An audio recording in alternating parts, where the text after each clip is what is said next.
Hello everyone, nice to meet you.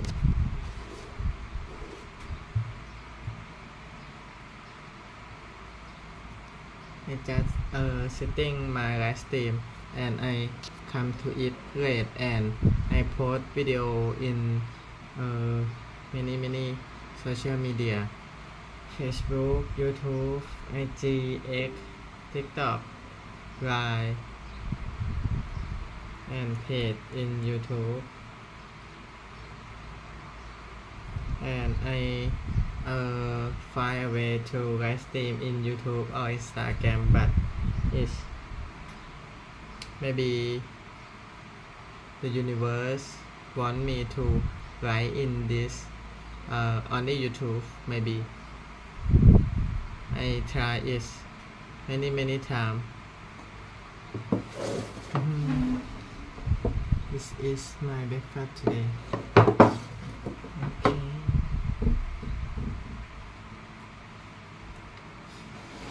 Hello, one people.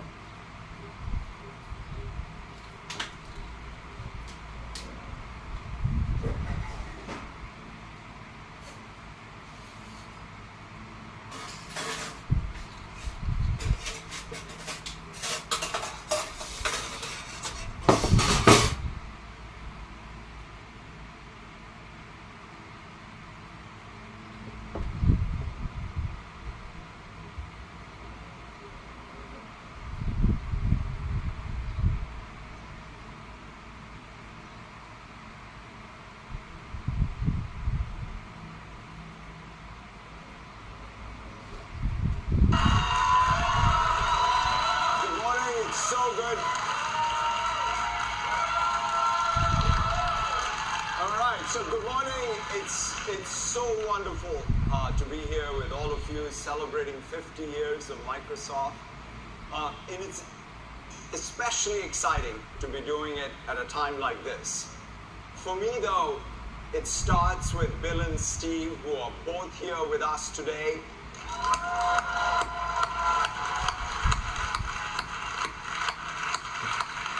You know, I want to say a very big thank you to the two of you and to Paul and what you've meant to me personally and what your vision that you had building this extraordinary company of ours that I've had the privilege to be part of. Right? Thank you for your vision, your leadership, your passion, and for building the Microsoft that we know today, a company that has truly changed the world.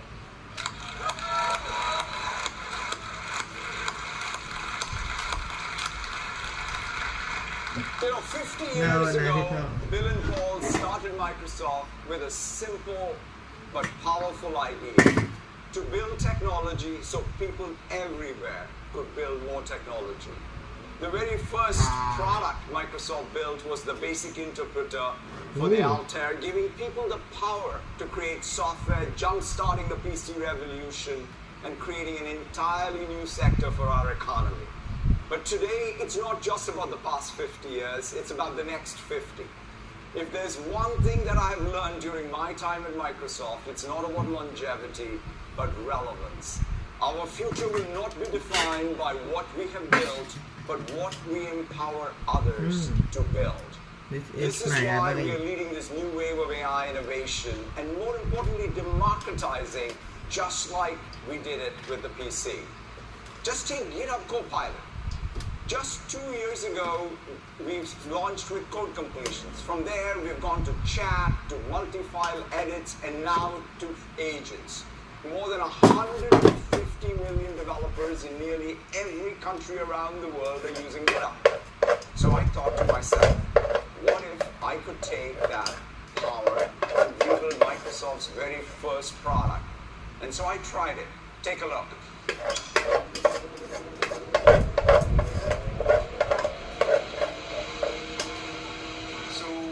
Learn a little bit about Microsoft's history with its first product or the creation of its first product. Let's go to Copilot. First product. Altair Basic. April 4th, 1975. Ingenious combination of technical skill and resourcefulness. Wow, they didn't have direct access to an Altair. I held one. switch it on for me, and it does switch on. I kind of have an Altair, but I No, don'tสิพี่พ่อ think it can work. I Get guess a we'll run chicken out basil. these code spaces and get up Copilot. Create an emulator. Give me the plan. Let's see what it says. Wow. Phase 1, research and setup, core components, integration and optimization. Oh man, that's a lot of work. So let's say, alright, I just want to wipe code it. Here I'm in GitHub.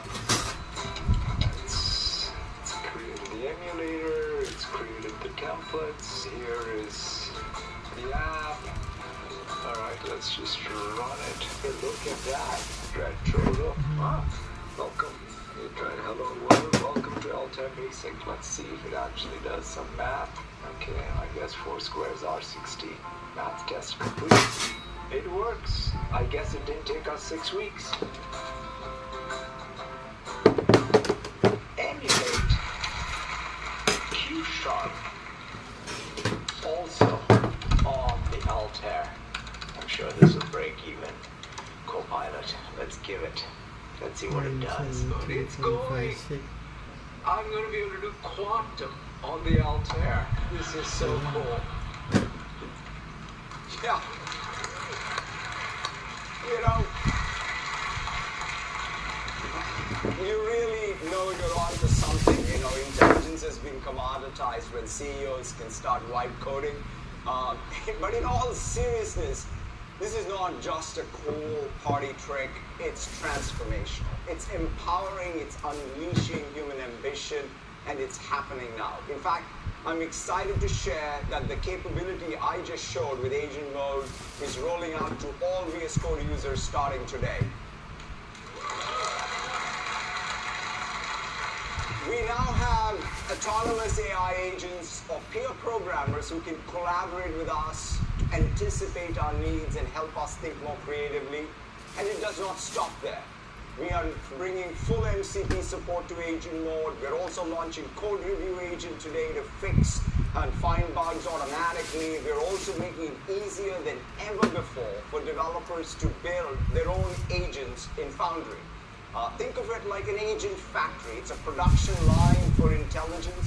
Tens and thousands of organizations are using Foundry to build their own agents. And today we're going further. We now have a new agent framework for building multi-agent systems. But building agents is just the very beginning. We're also building tools for all the evals, fine-tuning, observability, and feedback. And you'll also have a red teaming agent and tools to measure code vulnerabilities. All of this in support of building trustworthy AI systems. There's much, much more to come. What started out as a developer tools company 50 years ago is now a platform company where everyone can be a developer. Our mission has not changed, it's only expanded. In fact, behind me you can see some examples of real apps that everyday people around the world have been building with GitHub Spark with just a prompt, an allowance tracker, an animated world envisioned by a 6-year-old, an ingredient safety checker, and one of my favorites, a time tracking app for weeks and days until Build 2025, and I can't wait for it. Just as we have done always, we are putting the power in people's hands so that they can build software that moves their communities, their countries forward. The same ethos is driving Copilot, not just for developers, but for every aspect of work in life. Helping people do things that allow them to do more things, whether it's building apps, doing homework, shopping, planning, and so much more. Ultimately, it all comes down to our mission, to empower every person in every organization on the planet to achieve more. I've always thought of Microsoft as a platform and partner-first company, and this has only been possible because of our customers, our partners, and developers. And to our 1.6 million employees, past and present, who have connected their passion with our purpose to get us where we are today. And so, and it's you who will continue to build this company to have impact around the world well into the future. So from the bottom of my heart, a big thank you to everyone who has contributed to Microsoft and getting us to this moment.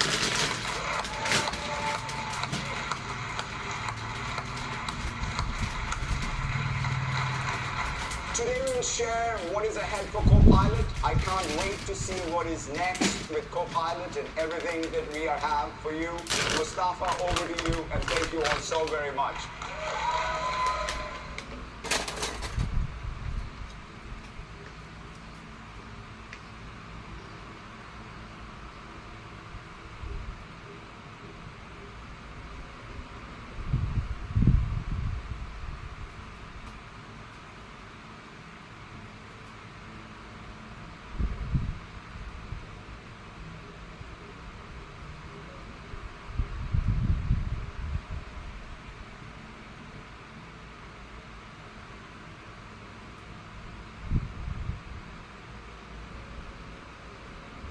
Hi, it's Robert Herjavec. Welcome to my series, Things I've Learned from a Billionaire in Order to Become a Billionaire. My first one was around the incredible Mark Cuban, who I've had the privilege to know for many years. The next one is about Charles Munger, who needs no introduction, prolific investor. I hope you enjoy. How I met Charlie. When I lived in LA, I was obsessed with SoulCycle. There are some amazing instructors. I loved the intensity. I loved the community of it. No one really cared about what anyone else did because our common bond was the class. One day, one of my friends in the class says to me, his boss is a big fan of Shark Tank and he'd like to meet me. I kind of let it go, didn't think too much of it at the time. A few weeks go by and he says, my boss is actually Charles Munger and he is a big fan of Shark Tank and would love to meet you. My first reaction was, sure, you work with Charlie. So I let it go again. A few weeks go by again, and my friend asks again. This time, I figure it must be real, and would love to meet Charlie. So I say yes. We arrange a meeting, I hop in my car, and I start driving. I get to the address, and I look at the house, and I think, it's a nice house, but it's from the 50s. It's not modern, it looks exactly like it did in the 50s. So I drive around the block, thinking, I must have the wrong address. I finally go in, it turns out it's the right house. It's the same house Charlie bought in the 50s. Loved it and stayed there. Houses, showmanship, and flash were not his thing. I walk in, and that's the first time I meet the incredible Charles Munger. Why did Charlie want to meet me? Of course, I had to know why in the world would he want to meet little old me. So I asked him. His answer? You seem like the sensible, nice one on the show. And I love the show. Wow. He called it great entertainment about one of his favorite topics, investment. One incredible comment. He wanted to meet me for no other reason than he has an insatiable appetite for business and people and was extraordinarily curious. He found out through one of his partners that I did SoulCycle with that guy, and he mentioned it to him, and that was it. I'm sitting in Charlie Munger's house. He wanted to talk about everything. He's one of the few people that ask more questions than I do. During COVID, he used to do Zoom calls. He and his team want him to stay sharp, and a bunch of people like me would call him on a regular basis just to chat. As I'm getting older and worrying about my own longevity, I realize how vital this is.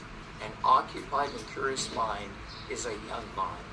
Charlie was in his 90s, extremely sharp. The key is surround yourself with people that inspire you, keep you sharp, and keep you curious about this incredible thing we call life. One thing he was really proud of, as humble as he was, and he rarely talked about success, was his book, Poor Charlie's Almanac, The Wit and Wisdom for Investing. In fact, he was so proud of it, he gave me a signed copy in our first meeting. The sad thing is I've moved to houses so many times, I have no idea where it is. I hope I find it one day in one of my meetings. This is the story of the incredible Charlie Munger. He passed away earlier this year. I miss talking to him. He was a great man. 10 things I have learned from a billionaire to become a billionaire. The Charles Munger version. Number 1, be humble. The first thing you notice about Charlie is the lack of pomp and circumstance. His house was simple, nice, but simple. He, well, his staff, and there was only one person at this point, Charlie was in a wheelchair, made me lunch. I forget what we had the first time, but I think it was cheese and ham on white bread with butter or something like that. The decorations were simple. He wore a suit and tie. I suspect he wore that every day. I think it was just the way he was. It was a sign of respect to him. Not for himself or to show off, but to the people he met. He came from the day where serious people wore a suit. Humble and simple. Don't judge a book by a traditional cover. Wealth does not always express itself in the way you think. Never assume that the one with the flashiest toys is the richest one. In fact, in my experience, quiet wealth is usually the most powerful and the biggest one. If you need to tell people how rich you are, in general, you're probably not that rich. Charlie was a simple guy, and none of the outward stuff mattered to him. Lesson: don't judge others by the toys you see. Great wealth tends to whisper, not shout. The goal is not necessarily to get $1 billion, but the goal is to learn how others have done it and apply it to yourself. This is simply my journey and what I have learned from some of these remarkable people. There are different types. The first thing I have noticed about these people is how different they are. There's no look, there's no way they act, there's no outward physical characteristic. Some are short, some are tall, others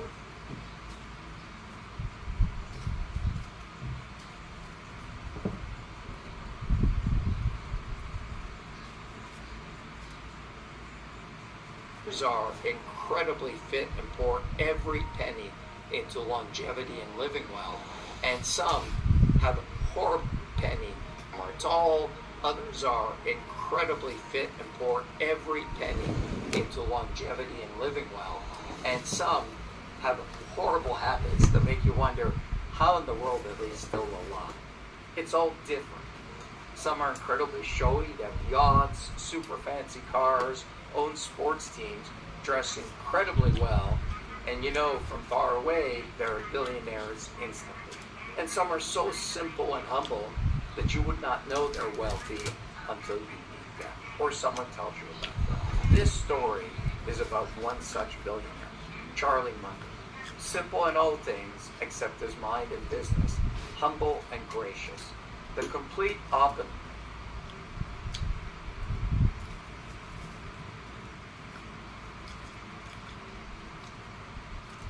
of some of my other billionaire friends.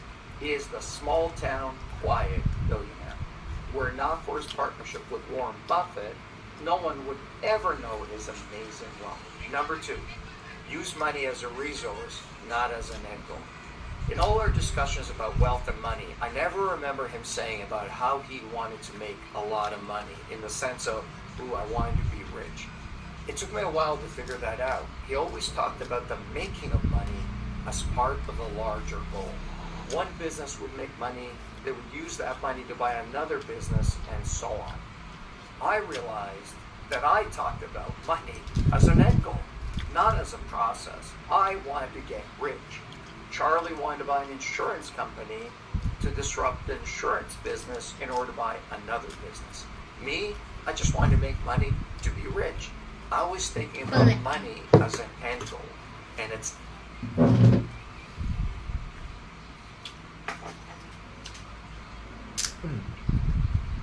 นี่ ขอบ ครับ คุณค่ะ ครับรางวัลนะเฮ้ยขโมย ไม่มีอ่ะ นี่ ส่วนก็It's not. I don't think of money that way anymore. It has nothing to do with being rich or wealthy or any of that. It's about how you think about money. The funny thing, as an immigrant, we never ever talked about money. I used to ask my parents, how much money does that guy make? Or what do you think that house is worth? And they would tell me, don't talk about money, it's rude. Honestly, I think my parents would have rather talked about sex at the dinner table than money. It messed me up for many years and my relationship with money. Money is a tool, no different than a hammer or a saw.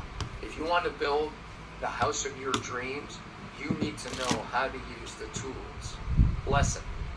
Money is not an end goal. It's a tool to be mastered to build the life that you want. If I gave you $1 million and told you to spend $1,000 a day, you would run out of money in 3 years. If I gave you $1 billion, it would take you 2,740 years to run out of money. Or think of it this way.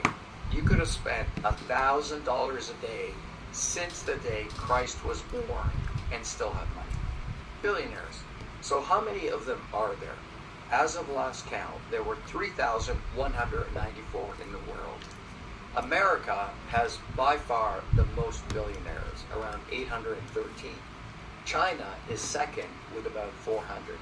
America, despite all the challenges, real or perceived, continues to be the bastion of capitalism. And while you can derive the political system, I can tell you from personal experience, having lived in communism, democracy is still the way to go. Curiosity feeds the mind and the wallet. Charlie was a legend, and I have to admit, I was the mind and the wallet. Charlie was a legend, and I have to admit, I was in awe when I first met him. I had a million questions. I wanted to ask him.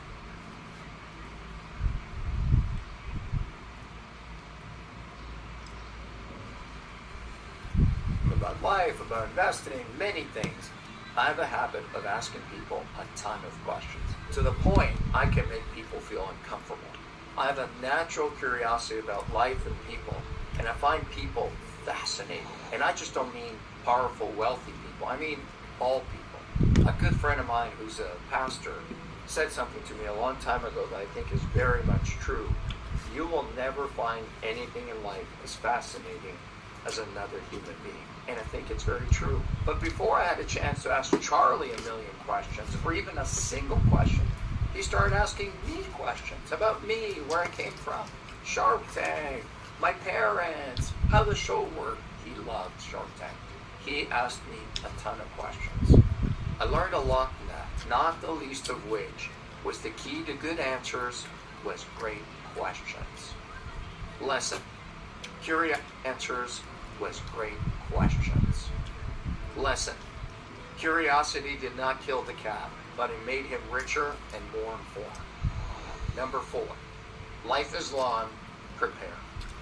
When I met Charlie, he was in his 90s. Just think about that for a second. In his 90s, he passed away only 34 days before his 100th birthday. Life is long. At the time, I was in my 50s, feeling really old. I meet Charlie and I realized he's 40 years older than me. You know what put it in perspective for me? I thought backwards 40 years. I was 10. I don't remember a single thing at 10. Think of the life I've lived in 40 years, and he was that much older than me. When you look forward, it doesn't seem long. But when you take that time and look back, it's long. You're never going to be younger than you are right now. In some ways, life is very short and you need to get going. But in other ways, life is long. You have more time than you think. One of my favorite sayings is constant forward momentum. Think about each of those words. Constant, one at a time, not short bursts of energy, but success is constant. Doing the little things every single day. Forward. That does not mean you're always moving forward. Sometimes bad shit happens, you go backwards, but you're always trying to face forward. And momentum. Life is energy. As they say, life is a vibe. I'm on a big training binge right now. Working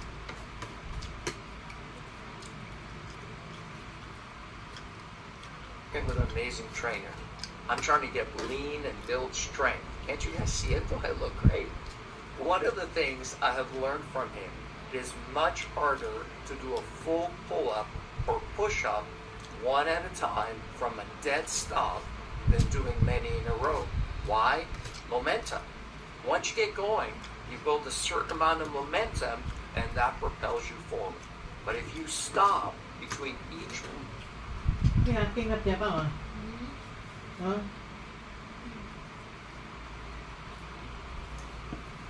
ไม่ใช่เกรงใจใช่นะ pull up and hang your body dead still and then do another pull-up every time, it's super hard. You're starting over every single time. Your body carries no momentum from one to the other. It's the same in life. Momentum carries you forward. Now, here's the thing about momentum. It cannot discern good from bad. Bad habits can accelerate, and so can good ones. Lesson. You have more time than you think. Constant forward momentum. Buy a business run by idiots. In one of our meetings, I asked Charlie, off the cuff, what's the best kind of business to buy? I was expecting an answer around certain categories, certain amount of EBITDA, some financial parameters, margins, blah. But instead, without hesitating, he says to me, buy a business that can be run by an idiot. Charlie obviously knew how hard it was to run a business and how complex, but he and Warren Buffett look at businesses that could be run by an idiot. They didn't mean people were idiots, but they wanted a business that was easy and so well set up that almost anyone could run it. They believed they were smarter than the average person and could add some guidance and capital and make it better, but the foundation had to be a great business that someone had built to a point where it was operating smoothly. Obviously, this was hard, which is one of the reasons they bought so few companies. As Steve Jobs once said, it is incredibly complex to make things simple. Simple is hard. And operating a business that an idiot could run is really hard. The point is, a business based on talent is very difficult to buy because guess what? The talent walks out the door every single day. This is one of the reasons they never invested in tech for such a long time. Tech is based on talent. You know, tech invests at the dope blend. It could run simple. Simple is hard. And operating a business that an idiot could run is really hard. The point is, a business based on talent is very difficult to buy because guess what? The talent walks out the door every single day. This is one of the reasons they never invested in tech for such a long time. Tech is based on talent and on technology that can change and does very, very quickly. Soda, insurance tends to be constant. The other thing they liked about more traditional businesses is the barrier to entry. They're massive. Diet Coke is a distribution business all over the world. The infrastructure is massive. To disrupt that would take a lot of money and many, many years. Keep in mind, to an investor, if your business is based on a small group of highly talented people, it's going to be hard to sell. You don't want to always be the smartest person in your business. Investors generally want to buy your business and not you. Lesson. Build a business that can be run by an idiot. Investors like simple.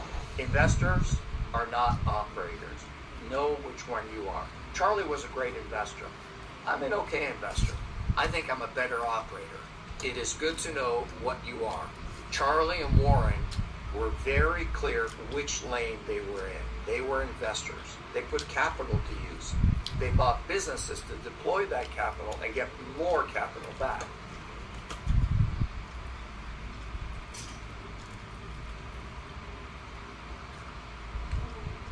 They were famously long-term investors.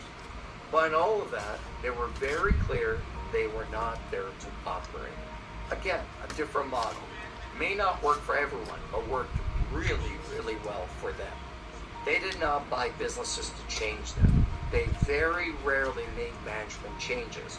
And famously, many of their businesses, many years later, still run by the same people that were in place when they bought them. They did not want to invest in a business to fix it or come in and tell the team how to run it. They don't want to operate, they wanted to invest. Lesson, stay in your lane. It's better to pay a good price for a good business than a bargain price for a bad business. By the time I met Charlie, I'd made 13 acquisitions in my own business. Some of them were very small, $1 million business, and some were large, $40 million business. I'd become pretty good at it, especially considering at that point, I owned 100% of my business.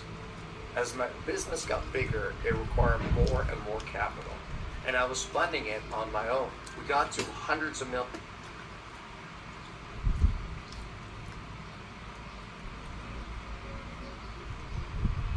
millions in sales, so it was becoming challenging. I had to buy businesses on an earn-out, meaning a smaller amount of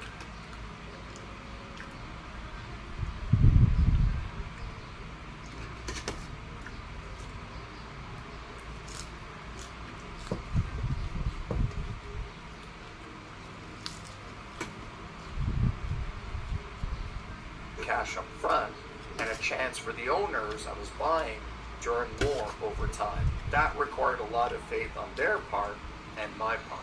By the time I met Charlie, I had learned it is much better to pay a good price for a good business than a great price for a bad business. Charlie was all about that. They did not buy bad businesses. They did not look for bargains or a business they could buy at a discount.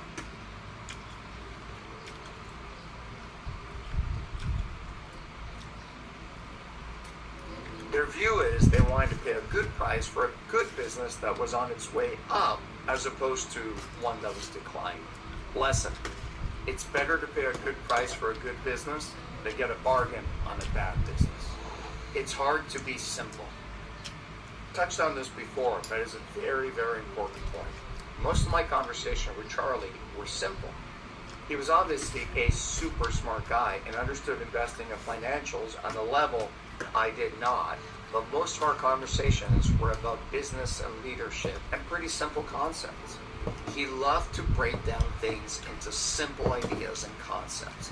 He believed that people tended to overcomplicate things. Simple is hard. I learned this from him and it stuck with me for many years. I used to go to meetings where people were explaining their business to me, or my team was telling me about some incredible idea, how we were going to go after this market segment, and how we were going to do it. If the answer or explanation was highly complex, it tended to be not such a great idea. Charlie knew that simple is hard, and simple ideas are usually the best. It's the execution that is hard. There's an old saying in business when explaining things, the KISS concept: keep it simple, stupid. It's very much true. Lesson: simple is hard, but usually the best path forward.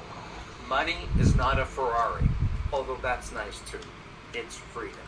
I had learned this lesson by the time I met Charlie. To a point, I was still worried about money. Not about how much I had, because at that point I had, well, more than I needed. But I was still caught up. How am I doing compared to that person? Do I have the best of this toy or that toy?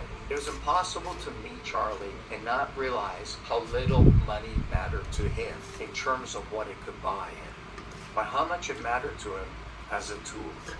He lived in the same house in LA that he bought in the 1950s. He ate simple, he lived simple. The great wealth he had accumulated was simply freedom to him. The freedom to live the way he wanted, and the freedom to spend time with only the people he wanted to hang out with. In business, they call that FU money. F you money.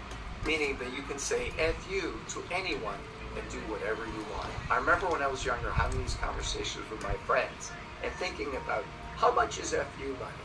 We would all talk about buying a jet, a vacation house, and all these things. Was it 50 million? Was it 100 million? What I've realized is money is not about buying the things you desire or crave or you think you crave.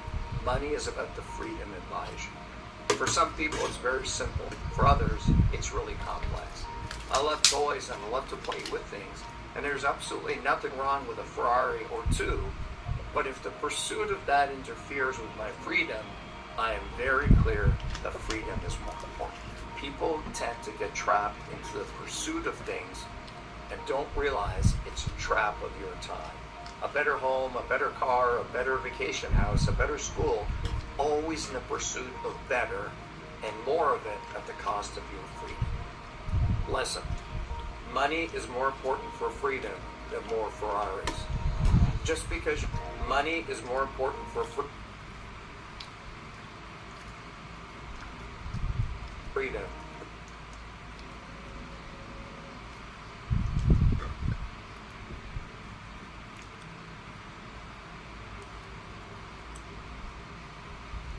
than more Ferraris. Just because you can afford it doesn't mean you should buy it. When I met Charlie, I was very rich, but not very wealthy. And there's a difference. To me, I had enough money to do whatever I wanted, but I needed to work. My wealth was tied up in my business. My business failed, I failed. My wealth faltered. Nothing wrong with that, but I was the working rich. Again,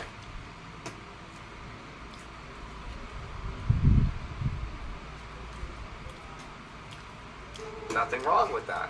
I could do and afford most things to a point, but I still have to be careful because my business needed my money and my time. A few years later, I sold my business to equity, and things changed. My wealth was no longer solely tied to the business. I was no longer the working rich. I was just the rich. I could buy anything I wanted, literally anything, and I did. A bigger jet, a yacht, and so on. I have an insatiable appetite for life and for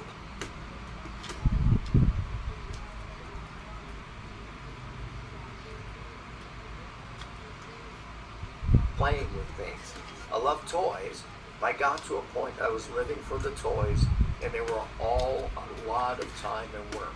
A large yacht is super fun, but it's work. We had a crew of 18 at one point. It was like running a small business. Nothing wrong with that, but I didn't want to spend my time on that. One of the lessons I learned from Charlie, just because you can afford it does not mean you should buy it. Buying more stuff is work.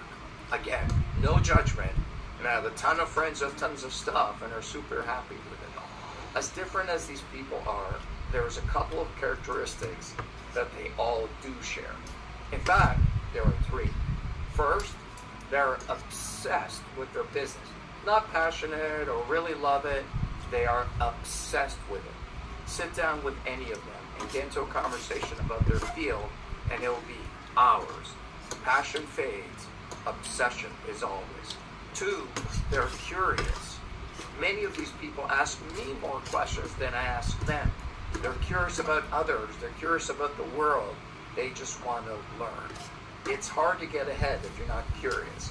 And three, they make no excuses. This is probably the most common characteristics. They've been beaten up, they've been down, they've had nothing, but they never blame their circumstances. They never say, if this or that.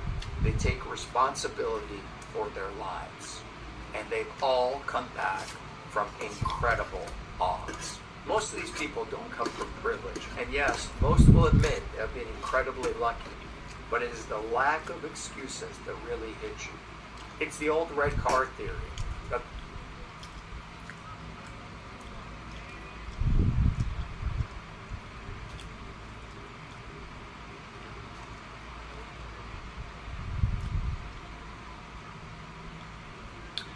it's a whole nother story.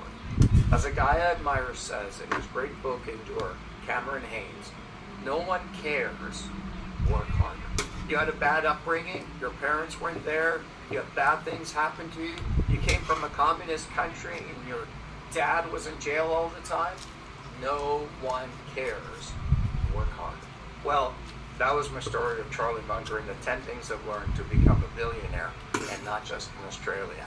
If you enjoy this content, please subscribe and let me know what else you'd like to see.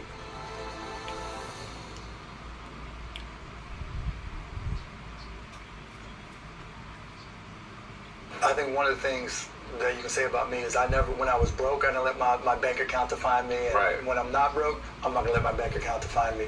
Right. I'll try to be my own person, and just I'm not gonna let my bank account define me. I was broke, I didn't let my bank account define me. I think one of the things that you can say about me is when I was broke, I didn't let my bank account define me. And right. And when I'm not broke, I'm not gonna let my bank account define me. Right. I'll try to be my own person, and just my friends are my friends. That never changed. My Pittsburgh friends are still my great friends.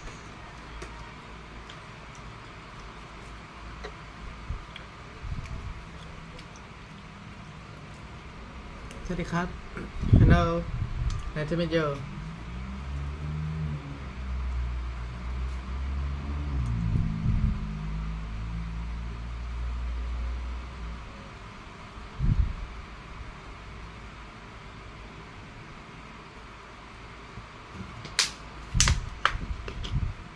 today I eat healthy food.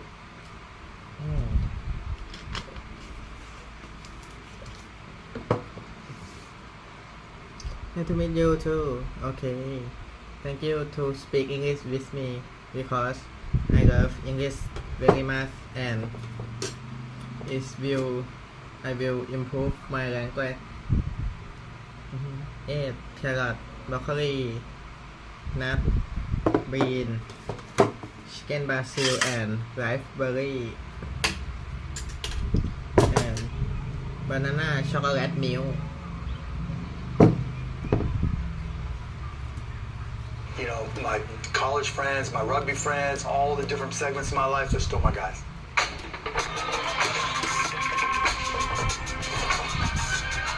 What's going on? What up, CB? Not a thing. Good. How you doing? Good, man. Thanks for having me. Man, I appreciate you. My pleasure. Appreciate you coming through. Absolutely. So to start it off, tell us who you are. Oh my goodness. Grew up in Pittsburgh, Pennsylvania. Born in Squirrel Hill, moved to the South Hills, Birdland, and then Mount Lebanon. And my dad did upholstery on cars. My mom did odd jobs. Just a normal kid, man, that just happened to have an aptitude for business from as long as I can remember. ใช่ครับต้องลองกินดูแต่กินอย่างเงี้ยเกือบทุกวันบางทีก็มีเปลี่ยนบ้างนิดหน่อย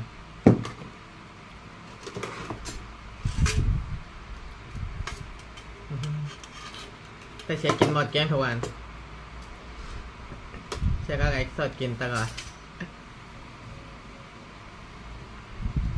อะไรจ้าเทีย ป่า อ๋อ ขยับตัวก็ต้องอะไรดิ Was it one of your dreams, like as a kid? Like I know I was in the backyard, me and my brother was trying to be Michael Jordan and Scottie Pippen. I was MJ, of course. But like, was it a dream of yours to own an NBA team? No, hell no. It wasn't, yeah. Honestly, it wasn't until I tried to buy the Mavs that it even crossed my mind. Like, yeah, when I was a kid.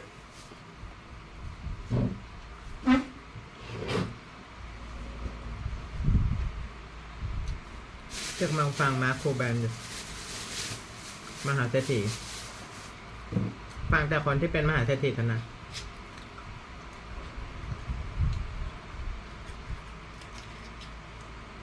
เนี่ยที่จะดูมีแต่มหาเศรษฐีเท่านั้น That, you know, I played sports not very well, but yeah, I wanted to be Earl of Pearl Monroe. I had to see and everything, and a baseball player. Salem State University, by the way. Yeah, exactly. I never really thought that I would ever be in a position to own anything, and I just wanted to have a good life and try to find my way to college. So now, you know, all these things that you've done in life, all this stuff that's been a part of your journey. Tell us a little bit about what that was like what it was like growing up in Pittsburgh. You know, my mom was really young when she had me. She was 20, and so, you know, in hindsight, I realized how little my parents really knew, right? Because they were really young. But my dad would just get up and go to work, and neither one of them went to college, and they were like, you guys, I have two younger. สงกรานต์นี้ไปเที่ยวไหมไปเที่ยวไหนไปเที่ยวไหนเธอ อยู่บ้านนอน น่าจะประมาณนั้นครับ ไปเที่ยวอะไรอะเราเป็นคนอิสระทำไมต้องรอสงกรานต์อะไปวันไหนก็ได้ เชื่อกับตาลไม่เหมือนใครเพราะว่าพวกเราจะไปวันไหนก็ได้ จะไปวันนี้ก็ได้ตอนนี้ มันอยู่ที่ว่ากระตังเรามีเติมน้ำมันหรือเปล่า ใช่แล้วก็มีซื้อของ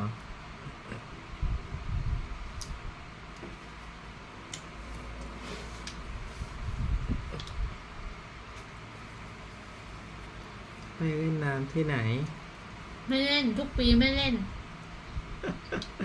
ปีที่แล้วเชียร์ก็ไม่ได้เล่นปีที่แล้วไปที่อะไรนะบางบัวทองนะไปสวนน้ำมันนะแต่ว่าไม่ได้ไปเล่นไปกินข้าวเฉยๆแล้วก็เชียร์ขับรถให้เพื่อนกระบะแดงอิซูซุแล้วก็เพื่อนนั่งเล่นน้ำกันข้างหลังแต่ปีนี้คิดว่าคงไม่ได้ไปไหนครับเพราะว่าน่าจะ เราไม่ค่อยอะไรกับเทศกาล น่าจะพัฒนาตัวเองเรียนรู้ศึกษาพัฒนาตัวเองต่อ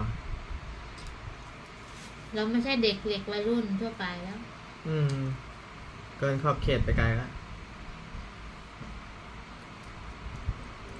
เพื่อนๆไปเที่ยวไหนกันครับสงกรานต์นี้ Your brothers, Brian and Jeff, like you guys are going to college, and we're going to figure it out because education's important, and you've got to find your own path. And he was always pushing me, and both my parents were pushing me to be independent. The baseball What's player. Salem State University about? Was trying to be Michael Jordan and Scotty. Just a normal kid, man, that just happened to. หักเขาบอกเรียนหมดแล้วเหรอ Absolutely. นี่อยู่นี่ So to start it off, tell us who you are. Oh my goodness. Grew up in Pittsburgh, Pennsylvania. Born in Squirrel Hill, moved to the South Hills, Birdland, and then Mount Lebanon. And my dad did upholstery on cars. My mom did odd jobs.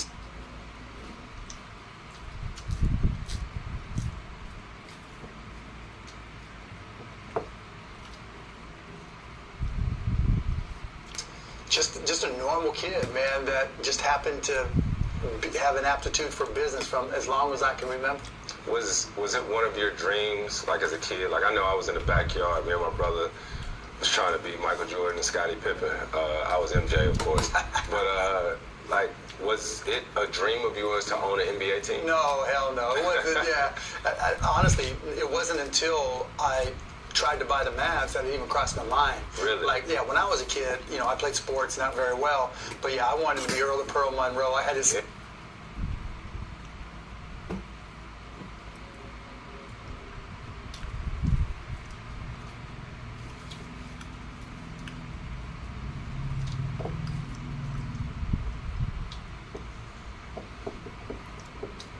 เล่นน้ำที่บ้านมีสระว่ายน้ำว่าจะไม่ออกไปเล่นข้างนอกอ๋อดีมากเลยครับ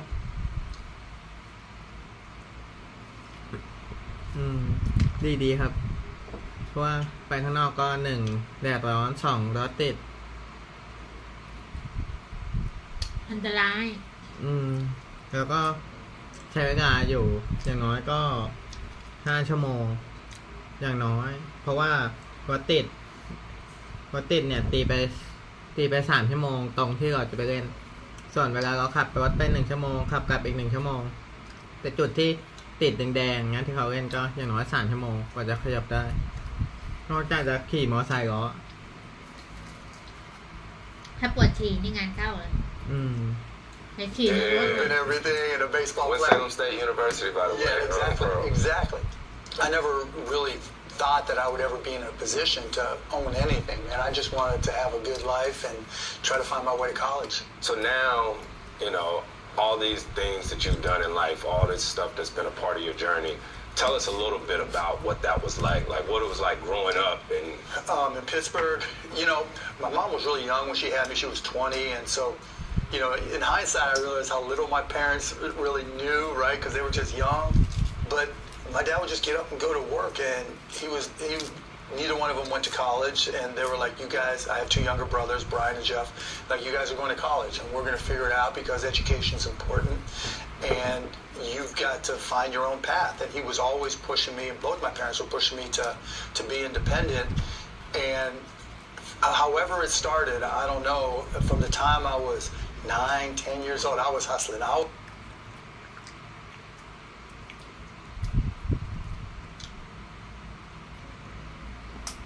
คนนี้เขาเป็นไอ้นี่มหาเศรษฐีบิลเวนแนร์เขาเป็นนักลงทุนแล้วก็ผู้ประกอบการ I was one of those kids that was always selling คนนี้ชื่อมาร์คคูแบน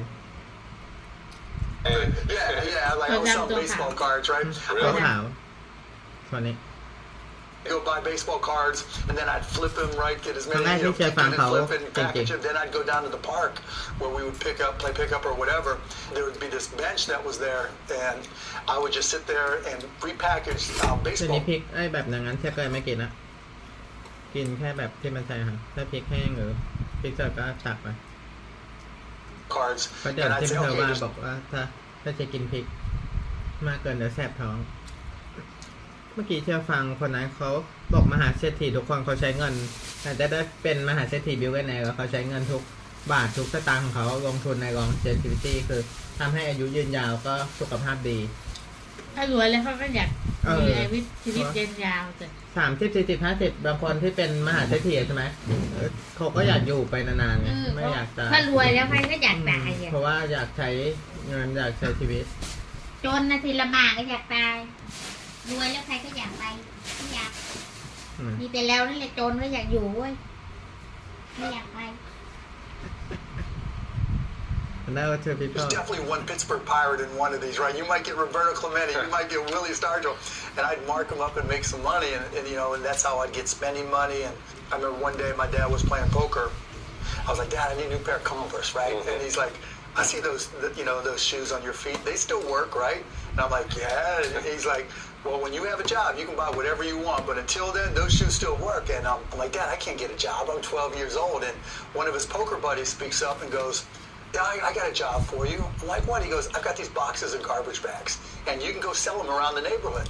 And I'm like, cool. Like boxes of garbage bags, right? So literally, I would go to our neighbors, and I go, hi, I'm your neighbor, Mark. Do you use garbage bags? You sound like a shark. Yeah, right? Yeah, exactly. And of course, everybody uses garbage bags. So I'll never forget, they cost me $3 for a box of 100. I would sell them for $6, and I would just take them to them every couple of weeks, right? Whenever they needed more garbage bags. And I'm making $20 a week, which was like big time. Right. I got my shoes, and, you know, but that taught me to be confident.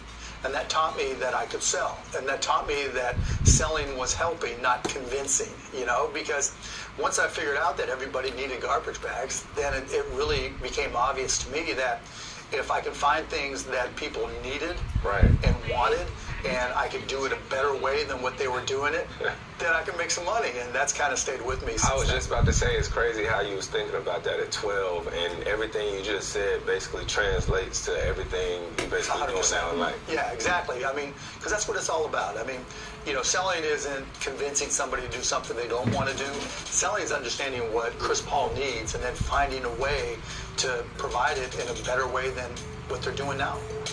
You make it sound way too easy, but it's not as hard as it sounds, right? But most, you know, it's like basketball, right? There's a lot of guys that maybe were more talented than you. Right. One thing I know and respect about you, and the few times we've talked, like you talk about, you know, doing the work, right? Getting on Synergy Sports, which I was excited about because it's a company I had helped get going, right, and invested in.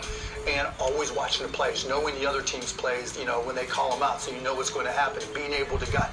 Business is the exact same way. Most people don't put in the work.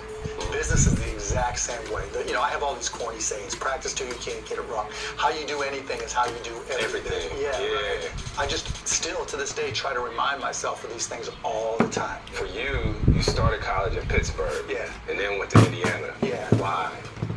When I was 16, I decided I wanted to take college classes at night just to see if I was as smart as I thought I was. And So at 16, you were what? Junior in high school. Yeah. And you just started taking college classes. Yeah, so I just said, what the hell, right? I'll just take these classes. And I took a psychology class and did good in it. And then I wanted to take a business class at my high school, Mount Lebanon High School. And they wouldn't let me do that. And so I'm like, well, then I'm just going to go to college, right? So I dropped out of high school, didn't go back for my senior year, and went to the University of Pittsburgh. But they didn't have a real business school back then. I decided I wanted to go to business school, saw a list of the top 10 undergraduate business schools, and Indiana was the cheapest, and got in, and had never seen the campus, didn't visit, none of that stuff, just went sight unseen, and turned out okay. You just graduated from Indiana. What was your dream job? Well, I wanted to start my own company at some level, right? So all through Indiana, I had all kinds of side hustles because I pretty much had to pay for my own college. And so whether it was party promoting my freshman and sophomore years, to having a chain letter to pay for my junior year, to opening up a bar that was like the hot spot on campus my senior year until we got busted for letting all my friends in because I just turned 21, you know. So I was a hustler. A bunch of my buddies had come down to Dallas, and they were like, you got to come down. Is that what got you to Texas? Yeah. A bunch of my buddies were down here, and they're like, look, the weather's good, the economy's really starting to hop, and the women are hot. I'm like, I didn't hear the first two. I'm like, I'm coming, boom, right? I'm on my way. On my way. 3-bedroom apartment, 5 other roommates, so 6 of us living in a 3-bedroom apartment. I was in last, so I was the guy who didn't have his own room, didn't have his own closet, couch or on the floor, couch, right? Or some buddies were out, I'm taking their bed. So that's where I got started in Dallas, and I got a job working as a bartender at night, and then finally got a job in the computer industry, and that's really where I realized, okay, I really like these computers. I mean, I have an aptitude for it, and this is it. I'm going for it. So when I say broadcast.com, what does that mean to you? Ching, ching, ching, ching. Right. Yeah, I don't think people realize what it was all about, though, because it's been so long now. I sold my first company, Micro Solutions, in 1989, 1990, I guess, when it closed, and retired. Just took time off, party like a rock star, and would get together with one of my Indiana buddies, Todd Wagner. And one day he's sitting down, it's late 1994, early 95. And he's like, look, this new internet thing, there's got to be a way that we can use it to listen to Indiana basketball. Because we're in Dallas, and this is before you could get it with DirecTV or cable or whatever, right? And I'm like, okay, let me see if I can figure it out, because my first company, I would write software, taught myself to write software, did networking, wider, so it was a perfect fit to figure it out. So I bought a Packard Bell computer, put it in the second bedroom of my house, connected a radio to it, and we just started working with different software. Didn't write all the software, but wrote enough to get it up and running. Next thing you know, we started this website called AudioNet, worked with the local radio station, KLIF. I set up a VCR, an old school VCR, next to their radio station.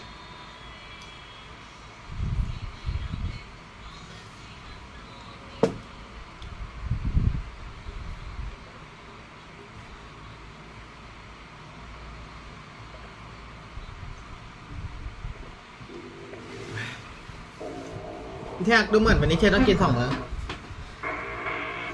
กินได้หมดอิ่มอะ I get what I need. Every single day I'm heading off to my dream, and I get everything that I damn well please. I don't give a damn if you all listening to me, cause I'm running. I'm the only one that really want it. I'm the only one that's really on it. I'm just being honest. I'm just doing everything I promise, cause I want it bad enough that I'ma make it as an artist. And I know I'm not the smartest, and I know I'm not the largest, but I promise you that I'ma be the one that worked the hardest, cause I promise you that I'm just getting started. And I promise you that my skills are getting sharper, so I'ma get charted. Can't be guarded, nah, I'm the one that get retarded. Get the party started, yeah, get the party started. Yeah, so let me get up on it. Yeah, bitch, you got me fucked up. I don't know what's up. Pour that shit in my cup. We bout to turn up. Crank this shit up so loud. Sounds like we're sold out in front of a whole crowd. We just control now. I'll take this shit too personally. Everybody got a different version of me. Everybody gotta be learning from me. Everybody wanna be working with me. And I feel like there's uncertainty and urgency to find out what you wanna be. But honestly, we change our minds constantly. So stop and breathe and find out who you wanna be.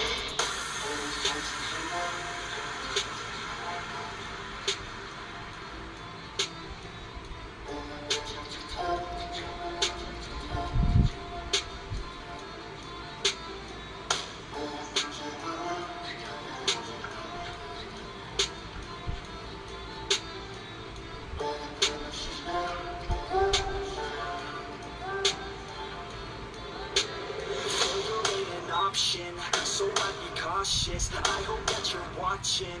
Don't try to stop this. Work until I'm nauseous. Cause I will not quit. No, because I want this. Don't try to stop me. You're an option.